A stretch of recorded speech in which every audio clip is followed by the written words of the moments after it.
It comes once a year, and I'm not talking about Peter Andre's cock inside another woman's fanny to create another kid he loves so much. I'm talking about the granddaddy of them all, the greatest spectacle in live entertainment. I'm talking about motherfucking WrestleMania.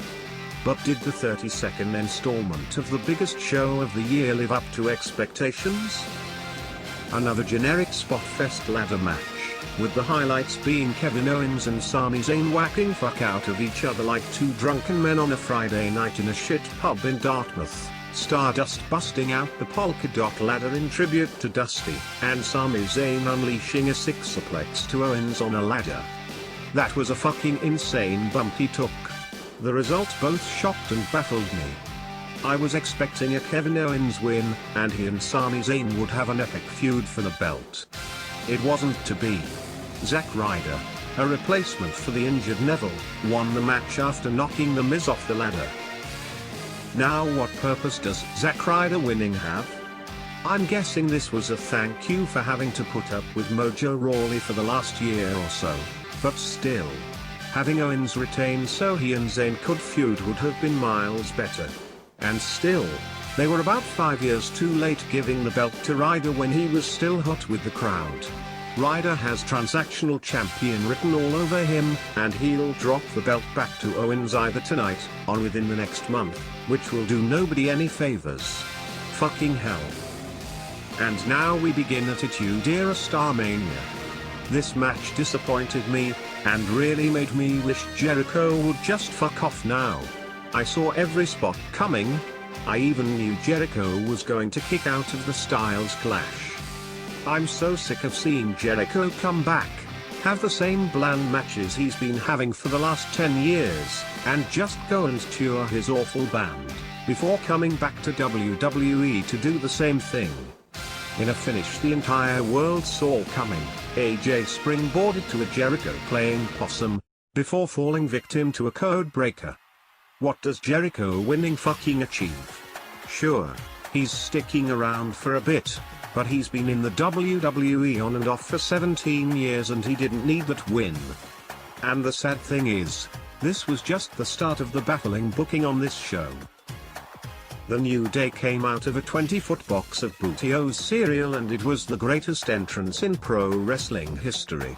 Rusev kicking the Booty-O's that also stumbled out of the box was also great. Sadly, it was all downhill from here. This was not bad, but really forgettable. Sheamus unleashed a brogue kick on Xavier to win for the lads. Afterwards, Wade Barrett, who wasn't in the match, got on a microphone. Fantastic, I thought. A segment where someone from the Attitude Era come out and beat up all these current roster members in which nobody fucking gets over and are made to look like geeks. And I wasn't wrong when Shawn Michaels came out in his ring attire and looking like he's in the best shape in years. After Michaels posed on the stage, Mick Foley came out, also looking in the best shape he has been in for years. And finally, Stone Cold Steve Austin in a really badly fonted Dallas 3/16 tons shirt arrived. Of course, these stars from the late 90s squashed the League of Nations and made them look like such dorks. The Attitude Era stars celebrated with the New Day after, before Austin gave Xavier and Stunner. Can you imagine if this was the height of the Attitude Era, and Bob Backlund, Bruno Sammartino and superstar Billy Graham came out to attack the nation, post-Farouk era, before Backlund gave X-Pac a crossface chicken wing? This was like that for me. And now for the most disappointing match of the night. I thought these two would beat the piss out of each other, before having Austin Hart WrestleMania 13 finish where Brock has Ambrose in a submission, but Ambrose wouldn't give up and eventually pass out. Sadly, this wasn't to be. This was just a poor man's hardcore match would make a Pete Gas vs Test hardcore title match from a SmackDown episode in 2000 look like a CCW tournament of Death Gore Fest. Brock German suplexed Ambrose, which bored me because I'm now fed up with this same spot Brock has done since the Cena match from SummerSlam 2014. Ambrose grabbed both the chainsaw and the barbed wire bat that was given to him by Terry Funk and Mick Foley respectively on episodes of Raw. Neither were used. What was the point in those segments then? Fucking hell. Brock won by hitting Dean with an F5 on a stack of chairs. On the same Dean Ambrose that was in death matches a few years ago. Disappointing. I could care less about Brock now. Ambrose's momentum is dead. He has lost so many times in the past 2 years that I find it hard to take him seriously as a main eventer anymore. This company is fucking awful at booking new stars. This was for the Now Women's Championship, which is a damn sure improvement of the Divas belt, which looked like the tramp stamp tattoo of a woman you fancied in school, but then years later you find out she's packed on the pounds, had a few kids with an asshole, and shares racist status updates on Facebook. Snoop Dogg rapped as Sasha made her entrance to the ring. She was living my teenage dream right there. Enter the ring while Snoop Dogg is rapping about how awesome you are. I almost shed a tear. This was the match of the night for me. Sure, there were a lot of botched spots, but I was still guessing what was going to happen next. I was expecting a Sasha or Becky win. However, Charlotte got the victory after applying the figure 8 on Becky as Ric Flair held Sasha back. Again, wrong result for me. But I'm expecting Bayley to debut on Raw tonight. A victory for women's wrestling for sure. I can't wait for the day Eva Marie wins that belt. I bloody love Shane O'Mac. He's the only McMahon character I can tolerate, except for his fucking abysmal commentary on Sunday Night Heat in 1998. How do you like that? This was alright, I suppose. Not the worst Hell in a Cell match I've ever seen. By now, I was looking at the clock thinking this show is going to fucking overrun, isn't it? It was 3 in the morning, and we still had the Battle Royal, The Rock's masturbatory ego massage and the main event to go. They got outside where The Undertaker suplexed Shane on a table. Shane got back up, twatted Taker with a toolbox and a monitor, and rested Taker on a table. Then he climbed up. He's not going to fucking do this, is he? He's not going to do a 5-star bump on the announcer's table from the top of the cage. He's fucking 45 years old. No. No. Someone surely has to come out and stop him. Someone like Vince. No? Oh fuck. Oh shit. He's doing it, isn't he? Oh. Holy fucking shit, the cunt actually did it. Those were my thoughts as Shane McMahon climbed on top of the cell, and fell 25 foot onto a table. Sure, there was a crash mat placed under the table, but that was a fucking impressive bump. I was impressed until Shane fucking no-sold it by encouraging The Undertaker to bring it. That is what took it away from me. Any normal man would either be dead, or still down. Pro wrestling is stupid. Taker lifts Shane back in the ring, before hitting a tombstone piledriver for the win. Could this be possibly the last we see of Shane McMahon? Who knows? Another victory for the Attitude Era. All the irrelevant superstars, main event regulars were there from Fandango, Damian Sandow, Darren Young, and the Social Outcasts. But they were joined by a few surprises. DDP, another star from the late 90s, was there. Tatanka, who nobody even knew was there until the match started, made an appearance. NXT star Baron Corbin. And finally, the biggest surprise in WrestleMania history. Former basketball player and star of one of the worst video games of all time, Shaquille O'Neal. Really? Sadly, he didn't use the moves from Shaq Fu Sucker's somersault kick and leg sweep, and he just grabbed Big Show by the throat a lot instead, continuing their feud from 2009 nobody remembers. After they were both eliminated, they hugged and left together. WrestleMania, where blood feuds end. This was a largely shit battle royal which was won by Baron Corbin, the first current roster member of the night that wasn't made to look a fool out of by an Attitude Era relic. Good to see him on the main roster now. I've liked him since he told Apollo Crews to go back to ROH at TakeOver, London. I'm fucking bored of The Rock's appearances now. All he does is come out, massage his ego a bit, makes a few jokes, smiles, does a few cheap pops, makes a current roster member look like a geek, then fucks off again for another 5 months.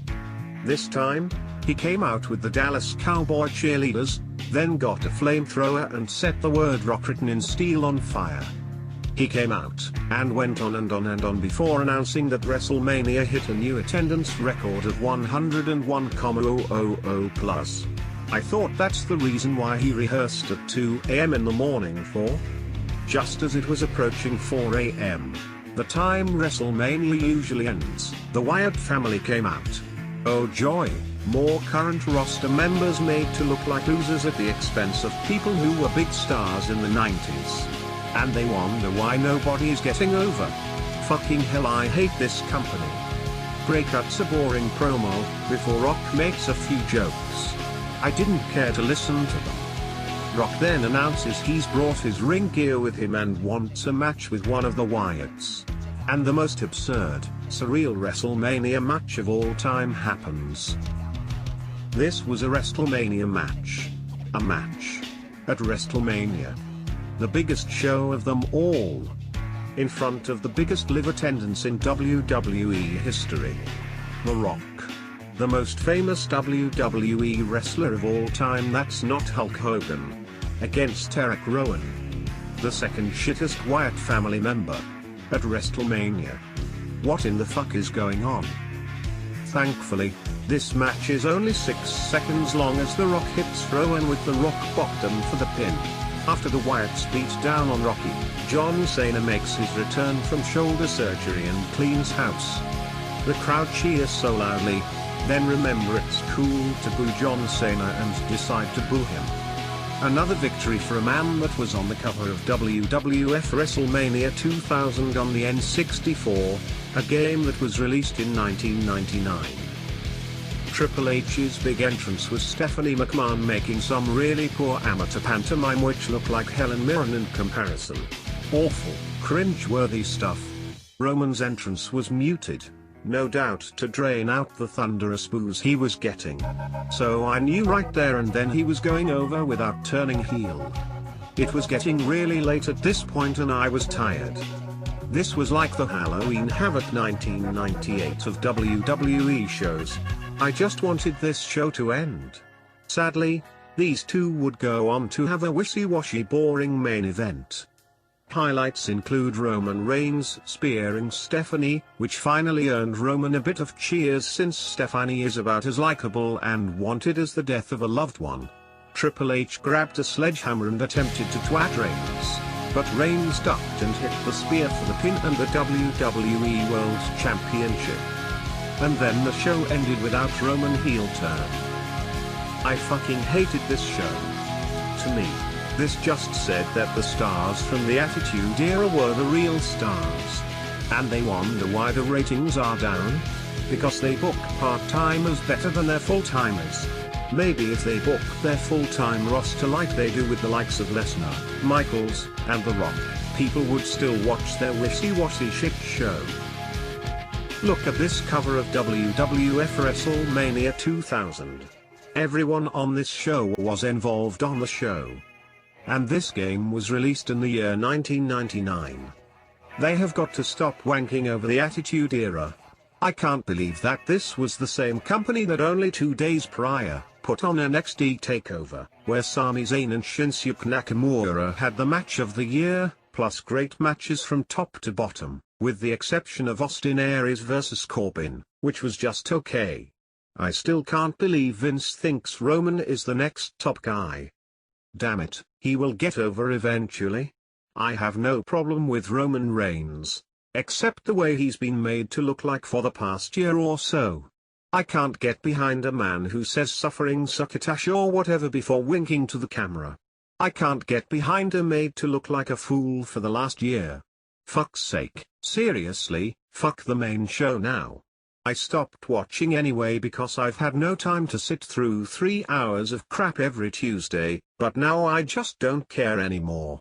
I'll probably watch the Raw after Mania because that sometimes is usually better than Mania itself, see the night after WrestleMania 29, but I still give up from there. Thank goodness for NXT. Man, cats don't know what it's gonna be. Fucking with a nigga like me. D to the M to the X. Last I heard, that niggas was having sex with the same sex. I show no love to homo thugs. Empty out, reload, and throw more slugs. How you gonna explain fucking a man? Even if we squash the beef, I ain't touching your hand.